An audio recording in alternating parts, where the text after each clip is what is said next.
Russian sleep experiment. So let's get it. So Russian researchers in the late 1940s took 5 people and basically kept them awake for 15 days using an experimental gas-based stimulant, which this is known as the Russian sleep experiment. Right.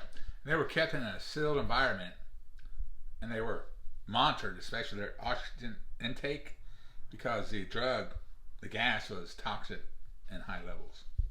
And this was before closed-circuit cameras as well. This was way before then. You know what I mean? So they only had microphones, and they had thick glass in the shape of a porthole that they could see into the room that they were holding these people in. Right, but the rooms were stocked with books, running water, toilets, enough food for all 5 people for 30 days. Yeah. And they even had cots for them to sleep on. Yeah. But there was no bedding of any kind. Yeah. So they basically had everything they needed except for bedding. Right. So the test subjects, the people that they chose to be in this experiment, were basically deemed enemies of the state. Right. So they were prisoners.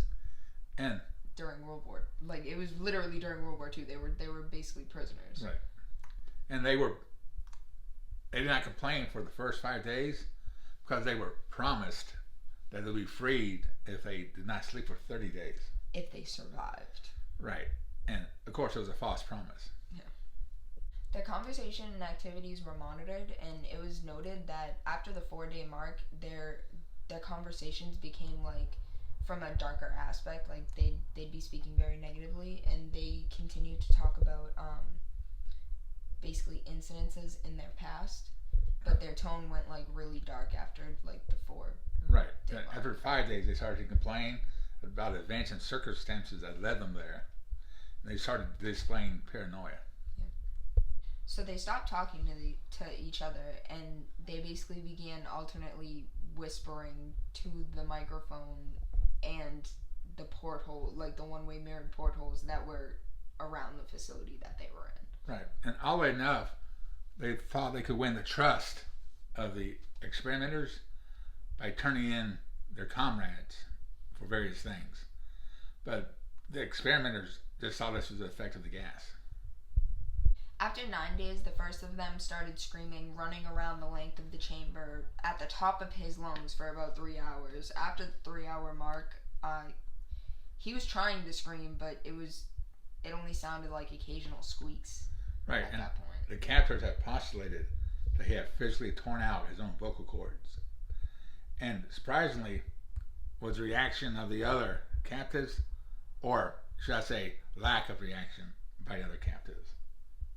They continued whispering to the microphones until the second one of them started to scream.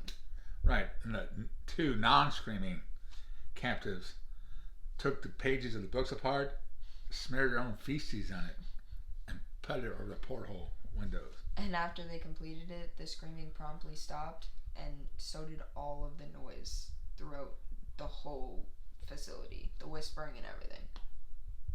After 3 more days, the researchers started checking the microphones every hour because they thought it was impossible. You have 5 captives in the room with no sounds coming out. Yeah, but the oxygen consumption level was of that there was 5 people in there and they were still alive. The oxygen level was actually so high that it was basically calculated that all 5 were working out tremendously, were constantly exercising. Right. That's how much oxygen was being pumped through that room. On the morning of the 14th day, the researchers did something they said they would not do to get a reaction from the captives. They used the intercoms within the chamber to either get a reaction of some sort so they know the captives were not dead or vegetables. They announced, "We are opening the chamber door to test the microphones. Please step away from the door, lay on the floor, or you will be shot." And then they added on that if they complied, and compliance would free one of them immediately. But I doubt they were really going to do that. And they heard a single voice from within said, "We no longer wish to be free." Debate broke out among the researchers and the military forces that were funding the project. Right. So on the 15th day, they were not getting no responses, so they decided to open the chamber door. On the 15th day at exactly midnight, Yes. the chamber was flushed with the stimulant and it was filled with fresh air. And almost immediately, they heard 3 voices over the microphone begging as they were pleading for the life of a loved one to turn the gas back on. The chamber was open and soldiers were sent in, but the thing is, all they heard was screaming, and not just from the people in the chamber, from the soldiers too, from what they'd seen. Right. And the soldiers also discovered 4 out of 5 of the captives were still alive, although they can hardly call them live. The food rations past day 5 had not been so much as touched. There were chunks of meat from a dead test subject that was stuffed in the drain in the center of the room. The blockage caused 4 inches of water to accumulate on the floor. Now, precisely how much of the water on the floor was actually blood was never determined. All 4 surviving test subjects also had large portions of muscle and skin tore away from their bodies. The destruction of flesh and exposed bone on their fingertips indicated that the wounds were inflicted wounds, and they were inflicted by hands, not with teeth as the researchers initially thought. Closer examination of the position and the angles of the wounds indicated that most, if not all of them, were self-inflicted. The abdominal organs below the rib cage of all 4 test subjects had been removed. While the heart, lungs, and diaphragm remained in place, the skin and most of the muscle attached to the ribs had been ripped off, exposing the ribs through the rib cage. All the blood vessels and organs remained intact. They had just been taken out and laid on the floor, fanning out around, everything. But still living bodies of the subjects were laying there. The digestive tract of all 4 could be seen to be working and digesting food as normal. It quickly became apparent that what they were digesting was their own flesh, which they had ripped off and eaten over the course of days. Most of the soldiers were Russian special operations at the facility, but still many refused to go back into the chamber to remove the test subjects. They continued to scream to be left in the chamber and alternately begged and demanded that the gas be turned back on, lest they fall asleep. To everyone's surprise, the test subjects put up a fierce fight in the process of being removed from the chamber. One of the Russian soldiers died from having his throat ripped out. Another was gravely injured by having his testicles ripped off and an artery in his leg severed by one of the subject's teeth. Another 5 of the soldiers lost their lives if you count ones that committed suicide in the wheels following the incident. In the struggle, one of the 4 living subjects had his spleen ruptured and he bled out almost immediately. The medical researchers attempted to sedate him, but this proved impossible. He was injected with more than 10 times the human dose of morphine, derivative, and still fought like a cornered animal, breaking the ribs and arm of one doctor. The heart was seen to beat for a full 2 minutes after he had bled out, to the point that there was more air in his vascular system than blood. Even after it stopped, he continued to scream and flail for another 3 minutes, struggling to attack anyone in reach and repeating the word more over and over.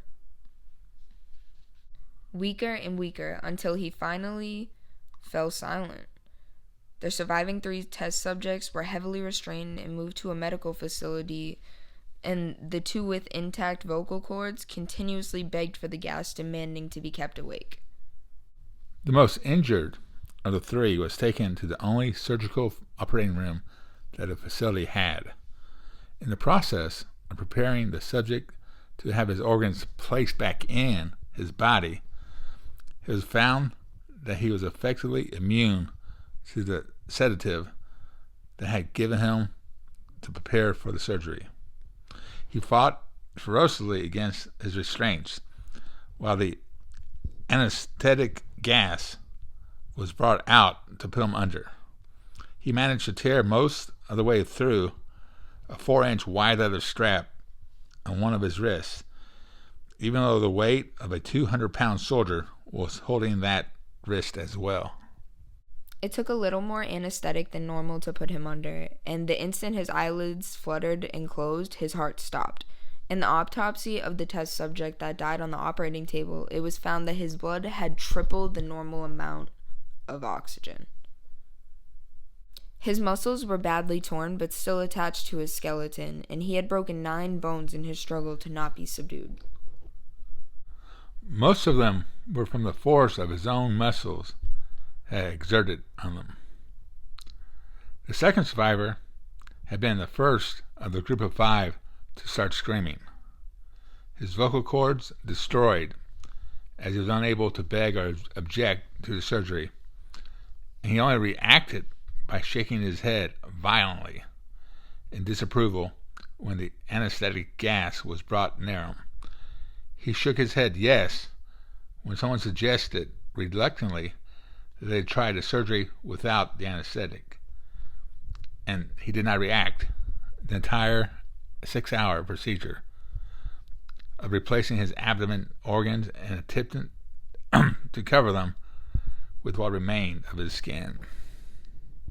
The surgeon presiding stated repetitively that it should be medically impossible for the patient to still be alive. One terrified nurse assisting the surgery stated that she had seen the patient's mouth curl into a smile several times whenever his eyes met hers. When the surgery ended, the subject looked at the surgeon and began to wheeze loudly, attempting to talk while struggling. Assuming this must be something of drastic importance, the surgeon had a pen and a paper fetched so the patient, could write down what they were trying to say. They looked at it, right? They looked at the piece of paper that the patient wrote on, and all it said was keep cutting. I hope you guys liked part 1. And part 2 is coming midweek. Be ready for it. So smash that subscribe button if you haven't already. Smash the like button. Hit that notification bell. Most important, leave us a comment. Let us know what you think. We love your comments.